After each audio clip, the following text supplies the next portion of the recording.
I think I've worked out why these Mark 6 heads are bugging me so much, because some of them look absolutely fantastic. These Legion specific helmets do look decent for some, but are definitely not to my taste for others.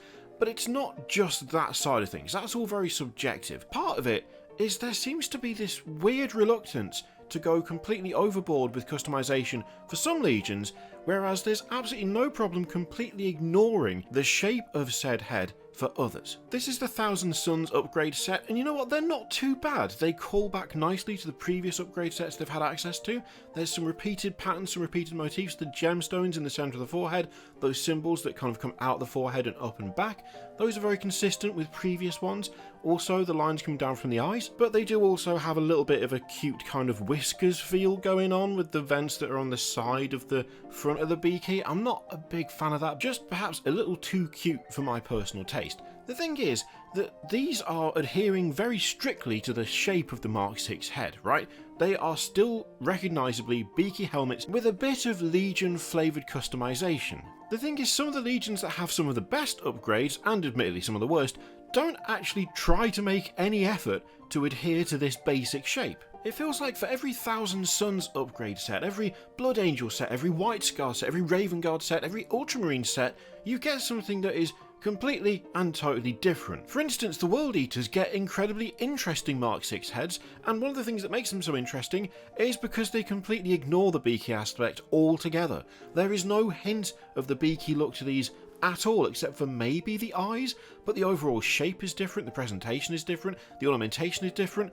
I mean, these do not resemble base Mark 6 armour in any way, shape or form. It's a similar story for the Death Guard, which have an incredibly unique look to them, and also the Imperial Fists, which kind of call back to their previous marks as well. So we have 3 examples there of Mark 6 helmets that are allowed to be so much more interesting and so much more personal because they've been allowed to deviate massively from the base template. The Sons of Horus have kind of got a little bit of the shape on some of the helmets, but again, that iconic beak is cut off on these, and so you end up just getting a completely different style altogether. Even the Space Wolves heads, which I still think look like they're from a completely different universe, are at least properly unique.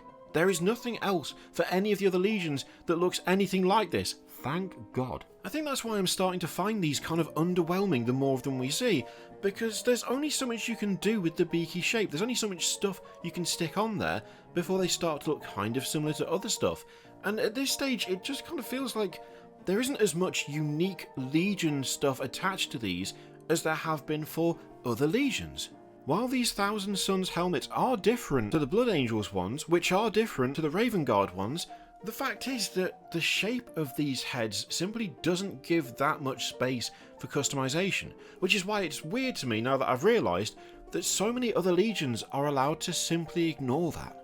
And it's not even a case of traitors get to do more customization and loyalists don't, because the Dark Angels heads, again, pretty much ignore the overall beaky element of the Mark 6 armour in favour of going for something that properly embodies what their Legion is. I guess I'm just really curious as to why certain Legions get so much leeway in terms of straying from that base design, whereas some simply don't get to change it almost at all. Because it is kind of starting to feel with some of these that it's a case of, yeah, they look okay, but they pretty much just look like beakies, don't they? And when you realise that actually they don't have to look just like beakies, that there are other shapes available and other Legions are allowed to do basically whatever they want, kind of makes you wonder why these ones had to be like this. If you have any theories on that side of things, then do let me know in the comments down below. In the meantime, feel free to click all the things, Patreon, videos, subscribe, all that stuff. Click it if you like, don't click if you don't want to. As always, there's an affiliate link in the description for Element Games, which you can use to support the channel if you like. I leave it in your capable hands. Thank you very much for watching. I'll see you next time.